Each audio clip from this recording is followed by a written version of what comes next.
Hey guys, welcome back. In today's video, let's see what's new in the calendar module and the spreadsheet module of Odoo 20. So let's head over to the calendar module first of all. So there are a few changes that happens inside the calendar module that is your work very interestingly.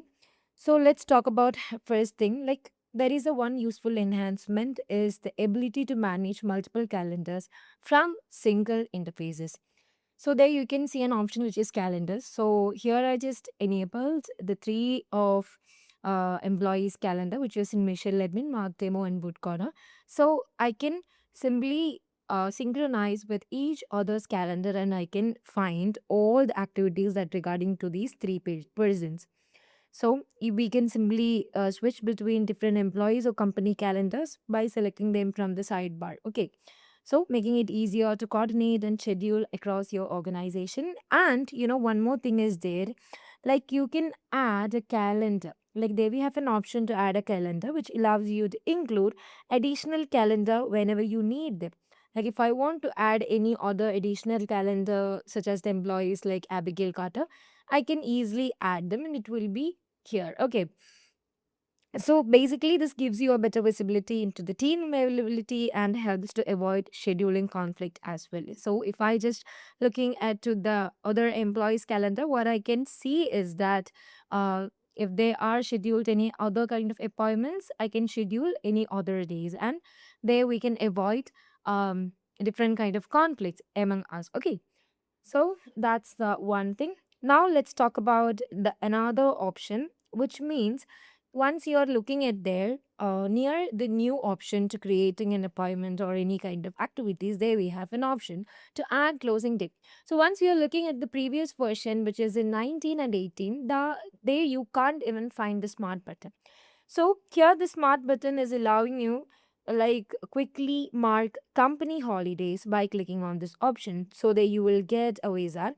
So it you can simply mark the holidays, maintenance day, or any other non-working days, preventing appointments or meeting from being scheduled during this period.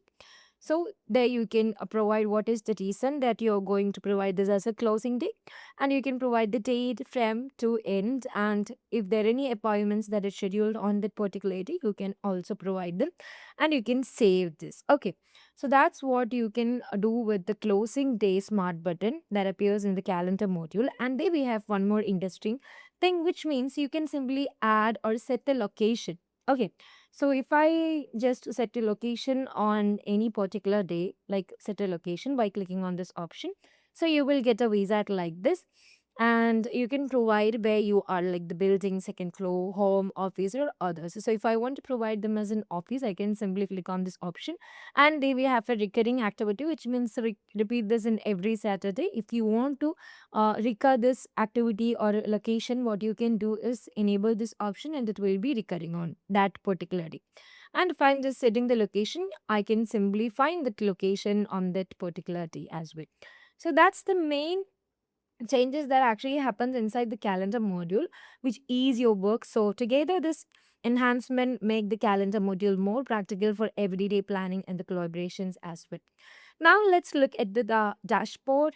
So there we have a significant change that happened. So if I'm moving on to the dashboard module, what I can find is the dashboard period comparison there.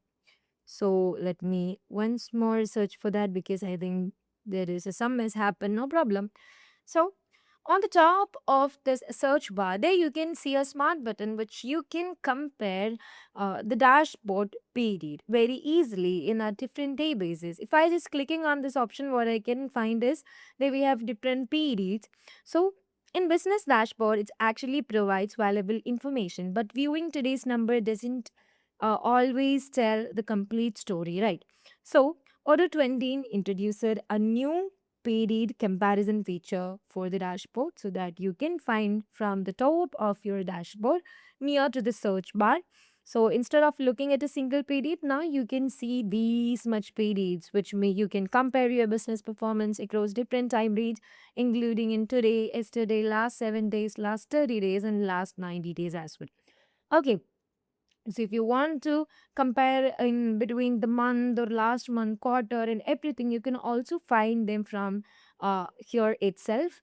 So with this comparison option, you can easily track the sales strength, monitor quotation and orders, and analyze, review growth, and identify the changes in the business performance over a time period. So if I want to see what happened in my company dashboard in last 7 days, I can simply click on this option and it will give the scale of what happened, like how many quotations are there, the orders, the revenue, the average orders. So from here itself I can analyze everything. Okay, so that's what it actually does.